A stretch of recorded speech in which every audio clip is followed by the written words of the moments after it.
Doa setinggi langit apapun di hadapan Allah, ya kita tidak didengar, tidak pernah menghadirkan dirinya dengan Tuhan. Bahkan terkadang fokus pun berusaha fokus hanya menjual keinginannya di hadapan Tuhan.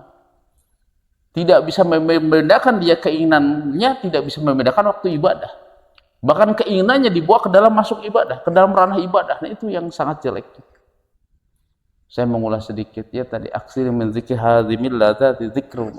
Perbanyaklah kau ingat segala sesuatu yang menghilangkan nikmat hidup, yaitu kematian.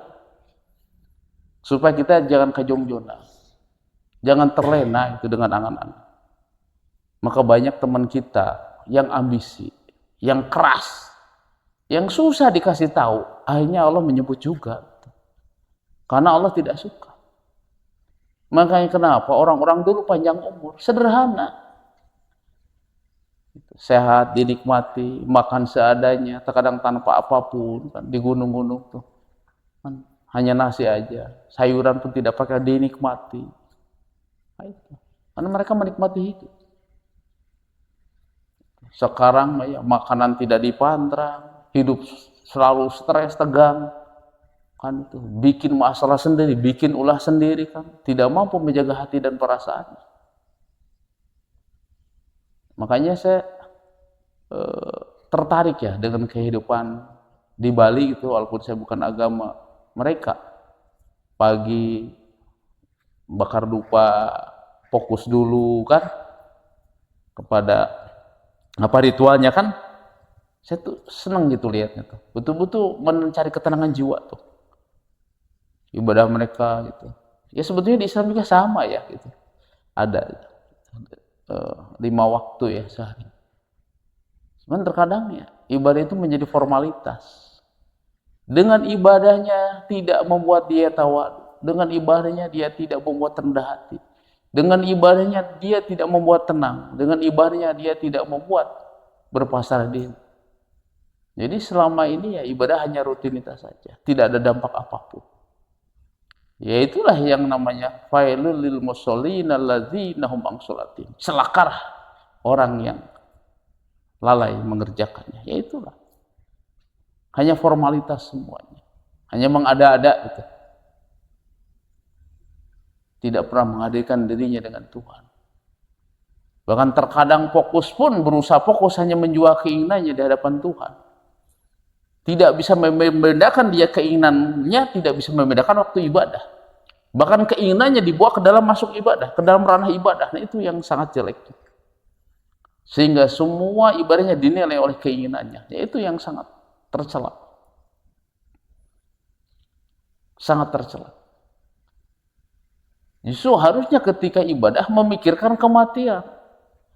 Maka kenapa dalam doa iftitah wa ma yahya wa mamati lillahi rabbil alamin, supaya fokus ke situ. Doa iftitah, doa pembukaannya sudah begitu, introduction-nya sudah begitu. Matiku, hidupku hanya karena Allah. Tapi kenyataannya semua formalitas. Jadi kita kembali ke doa setinggi langit apapun di hadapan Allah, ya kita tidak didengar. Yang sholat aja yang sudah menjadi kewajibannya sudah lalai. Bagaimana Allah memberikan hak kita, kewajiban kita aja tidak dikerjakan dengan baik.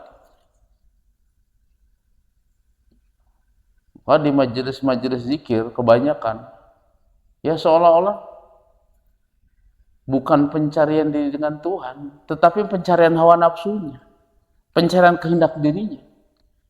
Ketika dia sukses, merasa hebat, lupa bahwa dia merasa dia yang berbuat. Ketika dia tidak sukses, disalahkan guru-gurunya, disalahkan majelis, disalahkan amal. Ya itulah manusia. Karena barometer awalnya ibadahnya bukan karena memang ibadah. Majelis zikir bukan untuk mengingat Allah betul-betul ibadah, tapi menukar keinginannya. Ya itulah yang terjadi sekarang. Padahal kalau kita ikhlas ibadah, Allah sudah menyiapkan segalanya.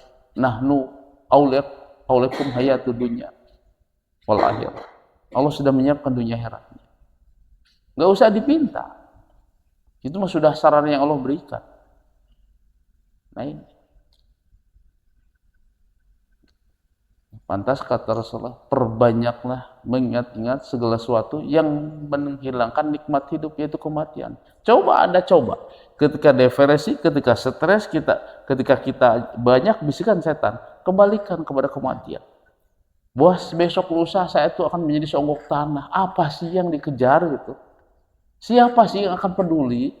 Anakkah belum tentu, istrikah belum tentu, suamikah belum tentu. Saat itu dikatakan sayang setia karena lagi ada aja. Tapi segeletak sudah tidak bernyawa, mereka tidak akan peduli kok. Tidak akan peduli. Nggak ada orang yang setia tuh, nggak ada. Yang setia tuh hanya Allah. Yang setia tuh hanya Nabi. Yang setia tuh hanya ikhwan dengan ikhwan yang betul-betul seiman, seagama. Itu yang bisa ketemu nanti di hadapan Allah. Yang mencintai akan ketemu dengan yang dicintai. Makanya kenapa agama mengajarkan yang namanya satu saudara itu bukan saudara, tapi satu ideologi. Yang seiman, seagama, itu loh saudara. Walaupun anak sendiri, kalau beda ideologinya itu bisa bukan jadi anak. Itu hanya genetika aja kan. Jangan-jangan menikam kita dari belakang anak itu. Sehingga kita masuk neraka gara-gara itu. Maka pantas Nabi Nuh melemparkan Kan'an ke laut. Karena seperti itulah. Daripada membawa kamu ke neraka, lemparkan saja ke laut. Ya itulah, putuskanlah. Jangan-jangan ya Kan'an. Nah, itu.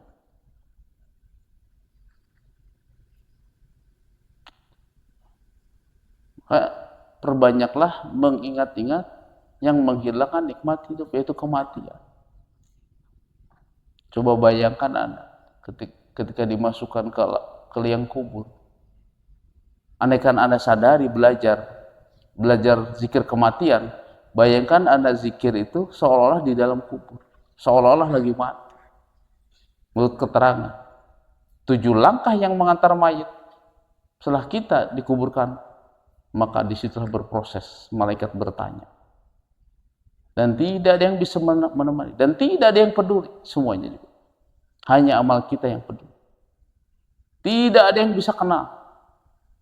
Walaupun di alam barzah, di alam kubur kita mencerit kesepian, tidak ada teman, tidak ada siapapun. Mana anak istri kita? Mana suami kita? Tidak ada yang peduli setelah itu. Tidak ada. Nah ini, coba. Tidak akan ada yang peduli. Kecuali amal kita.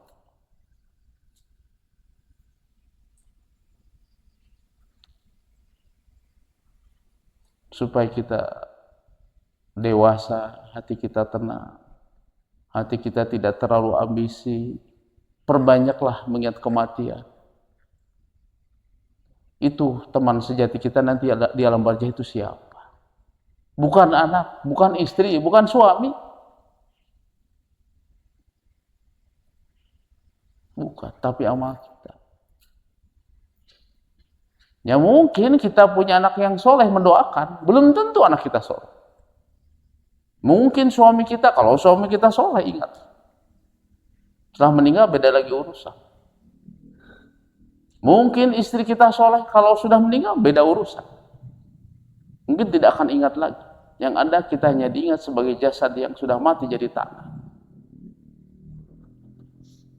Di alam barzah pun disibukkan. Belum tentu di alam barzah ingat kepada kita yang hidup. Karena dia pun disiksa.